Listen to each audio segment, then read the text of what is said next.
कारण काय आहे, त्यांना मतासाठी हे म्हणजे ते लोकांना आसरा देत आहात, त्यांना आसरा देत ना त्याची मतं घेत, पण परस्पर तुम्ही त्याचं धर्मांतर चालू आहे ते तुम्ही थांबवला पाहिजे ना, कुठेतरी थांबवलं पाहिजे. ते याच्यासाठी काय करायला, ही थांबवायचं असेल तर आमच्या आदिवासी संस्कृती पहिले टिकली पाहिजे ना.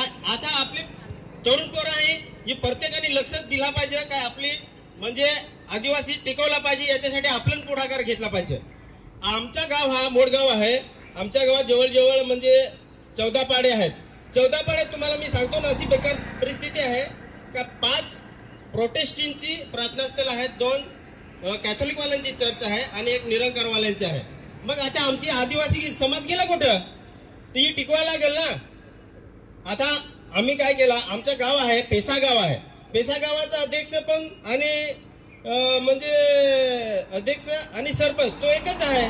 ते मतासाठी आम्ही त्यांना विनवण्या केला, आम्ही ग्रामसभेत ठराव मागला, तर आम्ही सांगा म्हणजे मासिक सभेला करू. अरे मासिक सभेला काय कराल, इथं तुमचं आता चालूच आहे. म्हणजे आम्ही थोडेफार 15-20 माणूस आणि ती जास्ती करून त्याचं म्हणजे आपलं धर्मांतरण करेल आहे. मग आपल्यावर फार दबाव आणत म्हणजे हे राजकारणी लोकांचा सपोर्ट घेऊन दबाव आणत ना. तर हे कुठेतरी थांबला पाहिजे. तुम्हाला वाटतं का नाही थांबलं पाहिजे? हे थांबला पाहिजे. याच्यासाठी आपली हे आखी एकजूट व्हायला पाहिजे. बरोबर. आणि आपली हा पालघर जिल्हा बहुल जिल्हा आहे, आदिवासी बहुल जिल्हा आहे. आणि आता म्हणजे आता ते दिवस पण काय झालं माहित काय, आमच्या गावात म्हणजे ते बाहेरच्या इथे होतं प्रोटेस्टंट वालं, तर त्यांना काय फादर काय सांगत, फास्टर सांगत वाटत बहुतेक. तो मला काय विचार का, तू विचारा म्हणजे मला जबाबदारी म्हणजे तू परवानगी घेतील काय. अरे मी गावचा आतला आहे, मला परवानगी पाहिजे का तुला परवानगी पाहिजे? तुम्ही आम्हाला तुम्ही विचारा का मला परवानगी म्हणजे दाखव. मी त्याला पहिला सांगला का तुम्ही आमच्या गावात येईन ना, तुम्ही परस्पर आता धर्मांतर करत आहात. आता तुमची एवढी बेकार म्हणजे ते दिस आता आमचे प्रोटेस्टंटचे 5 आहात, 16 लोकांना ते दिसते हे बाप्तिस्मा दिला. 16 लोकांना बाप्तिस्माला दिला ना, तेच दिवस म्हणजे त्यांचं आदिवासी संस्कृतीपासून नष्ट करून टाकलं.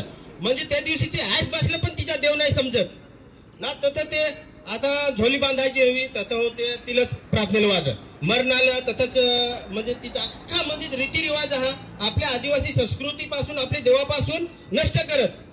तुम्ही जर ख्रिश्चन करत हवास तर तुम्ही जातीचा दाखला काढा ना, त्याच्यावर येसू लिहा.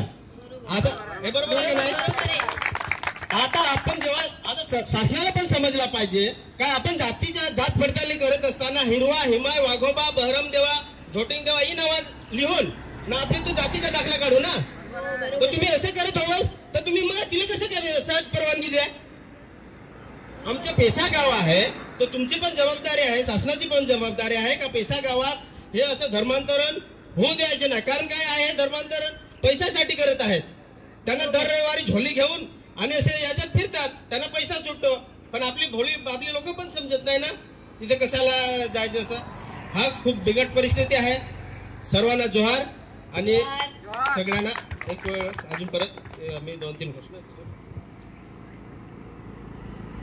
बिरसा मुंडा करे पुकार, बिरसा मुंडे करे पुकार, आरक्षण आमच्या हक्काचे, आरक्षण आमच्या हक्काचे,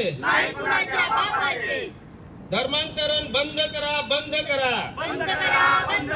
धर्मांतरण बंद करा, बंद करा.